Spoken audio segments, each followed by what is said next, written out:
Pangatlo, kapag OFW ka, sigurado masipag ka.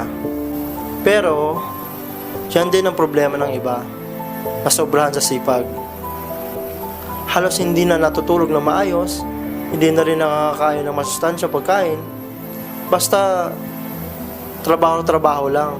Yung tipong 16 hours ka sa trabaho mo lagi.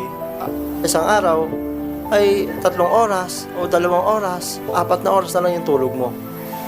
Kaya ang ending, nagkakasakit. Kaya huwag maghinayang sa laki ng sahod kung ang kalusugan mo naman yung kapalit. Kung babaliwalain mo ang iyong kalusugan, kahit gaano pa kalaki ang iyong sasahurin, mauuwi lang din yan sa wala.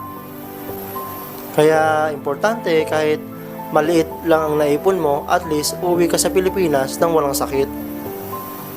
Dahil ang pera